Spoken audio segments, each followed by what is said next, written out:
जय हिंद बच्चों। इस समय आप लोग महामना इंस्टीट्यूट के यूट्यूब चैनल से जुड़े हुए हैं और इस चैनल में मैं आपका स्वागत करता हूं।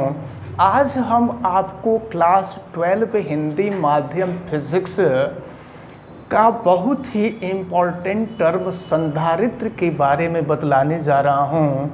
संधारित्र यानी कैपेसिटर के बारे में मैं बतलाने जा रहा हूं। यह बहुत ही महत्वपूर्ण टर्म है और मैं आपको बता दूं कि संधारित्र का निर्माण सबसे पहले भौतिक विज्ञानी फैराड ने किया था।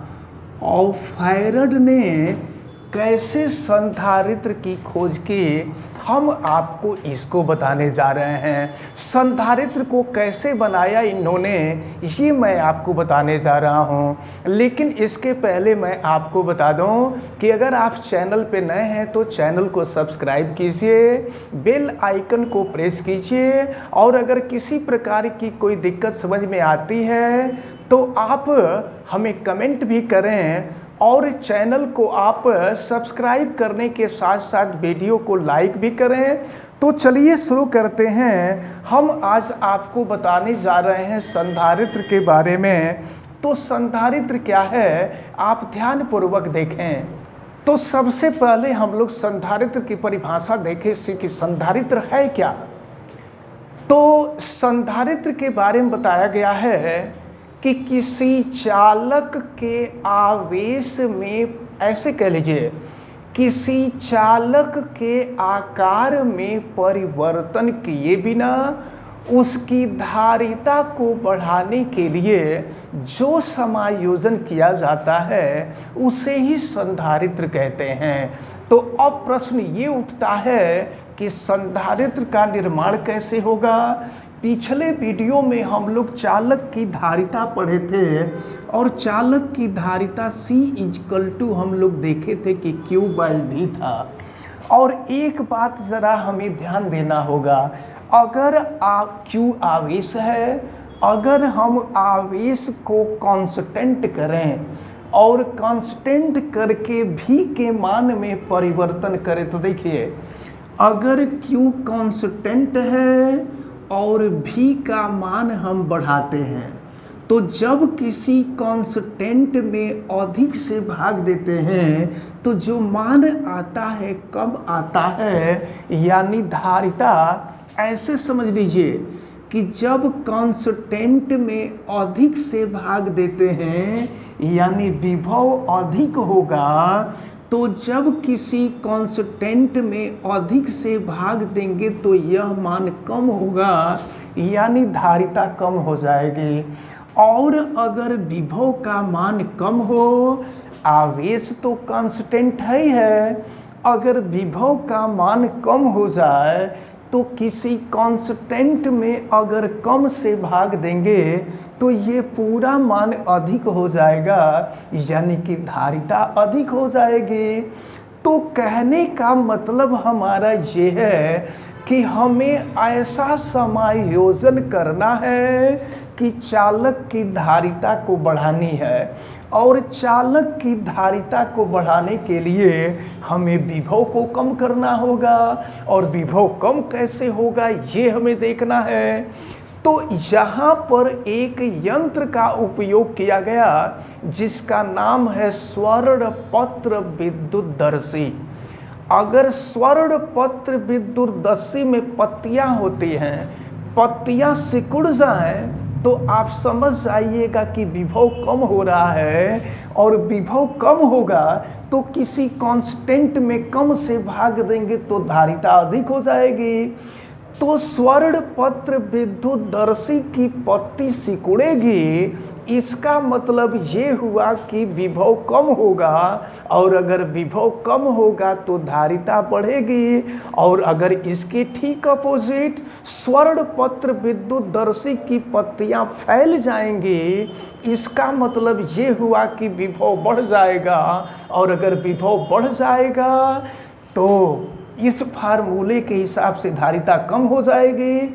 लेकिन हमें करना क्या है, एक ऐसा समायोजन करना है, एक ऐसा समायोजन माने एक ऐसे सिस्टम का निर्माण करना है कि चालक के आकार में परिवर्तन किए बिना उसकी धारिता को हमें बढ़ाना है। तो चलिए देखिए, तो ये पूरा प्रयोग फैराड ने किया था और फैराड ने ही संधारित्र का निर्माण किया था। तो फैराड ने संधारित्र का निर्माण कैसे किया था, जरा इसको देखा जाए। इन्होंने किया क्या कि एक धातु की समांतर समतल चादर ले, ध्यान से समझिए, हम आपको बताने जा रहे हैं कि फैराड ने सबसे पहले संधारित्र का निर्माण कैसे किया था। और मैं आपको बता दूं कि संधारित्र का निर्माण करने में कम से कम 2 से 2.5 वर्ष लगे थे। तो आप देखिए संधारित्र का निर्माण कैसे हुआ था। इन्होंने एक समांतर प्लेट लिया, धातु का समांतर प्लेट लिया, और धातु का समांतर प्लेट लेने के बाद इसको विद्युत रोधी स्टैंड यानी रबर का स्टैंड कह सकते हैं या प्लास्टिक का कह सकते हैं। तो इन्होंने एक धातु का प्लेट लिया,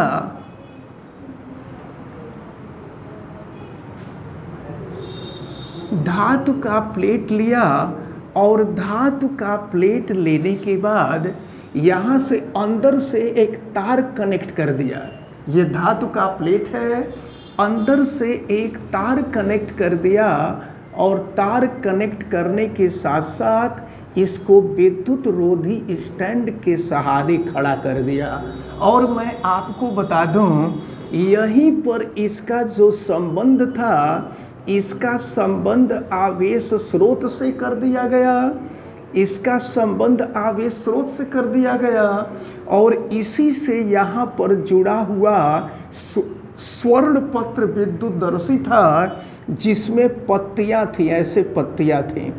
अब जरा ध्यान पूर्वक देखें, जहाँ आवेश स्रोत होगा तो जब आवेश स्रोत से इस प्लेट को आवेश दिया गया तो क्या हुआ, आवेश स्रोत से इस प्लेट के ऊपर धन आवेश दिया गया। तो आपको पता है कि जब आवेश दिया जाएगा तो जहाँ आवेश होता है वहाँ वैद्युत क्षेत्र होता है, और जहाँ वैद्युत क्षेत्र होता है वहाँ वैद्युत विभव होता है। तो जब आवेश देंगे तो विभव बढ़ जाएगा, और जब विभव बढ़ जाएगा तो कांस्टेंट में अधिक मान से भाग देंगे तो धारिता घट जाएगी। लेकिन हमें क्या करना है, हमको ऐसा समायोजन करना है कि चालक के आकार में कोई परिवर्तन न हो, लेकिन संधारित्र की धारिता बढ़ जाए। तो अब इसके लिए फैराड ने एक दूसरा प्रयोग किया, और दूसरे प्रयोग में उन्होंने किया क्या कि ये जो पहली प्लेट जैसे थी इसको वैसे ही छोड़ दिया। इसके बाद एक दूसरा प्लेट ले करके आया, और ये भी प्लेट जो थी ये धातु की ही थी, लेकिन इसके ऊपर किसी प्रकार का कोई आवेश नहीं था। जब दूसरे प्लेट को इसके सामने ले करके आए, देखिए जब दूसरा प्लेट इसके सामने आया तो ज़रा ध्यान दीजिए, यहाँ पहले वाले प्लेट का इतना भाग दूसरे वाले प्लेट के इतने भाग के बराबर हो गया। तो जानते हैं क्या हुआ, यहाँ से कुछ आवेश निकल करके इस दूसरे प्लेट पर चले गए। तो जब यहाँ से कुछ आवेश निकल करके दूसरे प्लेट पर चले गए तो पहले प्लेट के पास आवेशों की संख्या कम हो गई। आवेश कम होने से विभव कम हुआ, विभव कम हुआ यानी स्वर्ण पत्र विद्युतदर्शी की पत्ती सिकुड़ी, विभव कम हुआ, और विभव कम हुआ तो धारिता बढ़ी। तो इन्होंने ये सोचा कि ये जो दूसरा प्लेट था, इस दूसरे प्लेट को पहले प्लेट के सामने लाए हैं, तो दूसरे प्लेट का केवल थोड़ा सा भाग पहले प्लेट के सामने आया है, तो विभव थोड़ा सा घटा है, और विभव घटा है इसका मतलब धारिता बढ़ी है। अब जरा ध्यान पूर्वक देखें। अब इसी प्लेट को उठा करके पहले वाले प्लेट के सामने रख दिए। ये जो दूसरा प्लेट है, इस दूसरे प्लेट को पहले प्लेट के सामने रख दिए। तो जब पहले प्लेट के सामने रख दिए तो हुआ क्या कि यहाँ से अधिकतर आवेश, पहले प्लेट से अधिकतर आवेश निकल करके दूसरे प्लेट के पास चले गए। तो जब आवेश निकल करके प्लेट के पास चले गए तो पहले प्लेट का विभव कम हुआ, यानी स्वर्ण पत्र विद्युत दर्शी की पत्ती सिकुड़ी तो विभव कम हुआ। विभव कम होने का मतलब धारिता बढ़ी। इसका मतलब ये हुआ कि जैसे ही दूसरे प्लेट को पहले प्लेट के सामने लाया गया तो चालक के आकार में किसी प्रकार का कोई परिवर्तन नहीं किया गया, लेकिन इसकी धारिता बढ़ी। अब इसके बाद इसको उठा करके धीरे धीरे, सपोज कीजिए दूसरा प्लेट, ये जो डस्टर है, इस डस्टर को दूसरा प्लेट आप मान लीजिए।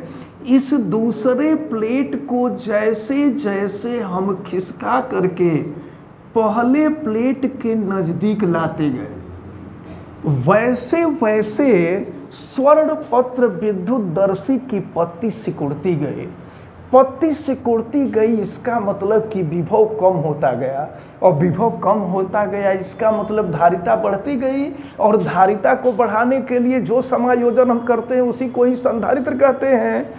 अब ये जो दूसरी प्लेट थी, इस दूसरी प्लेट को खिसका करके पहली प्लेट के बहुत ही निकट कर दिया गया। दूसरी प्लेट को पहले प्लेट के बहुत ही निकट कर दिया गया। और जब बहुत निकट कर दिया गया तो हुआ क्या कि जब बहुत निकट कर दिया गया तो स्वर्ण पत्र विद्युत दर्शी के पत्ती बहुत सिकुड़ गए, और स्वर्ण पत्र विद्युत दर्शी की पत्ती बहुत सिकुड़ गई। इसका मतलब विभव बहुत कम हो गया, और विभव बहुत कम हुआ मतलब धारिता बहुत बढ़ गई, और धारिता बढ़ गई तो हमारा जो उद्देश्य था, हमारा उद्देश्य प्राप्त हुआ, यानी संधारित्र का निर्माण हुआ। अब जानते हैं क्या किया गया। अब इसके बाद ये जो दूसरा प्लेट है, दूसरे प्लेट का संबंध पृथ्वी से कर दिया गया।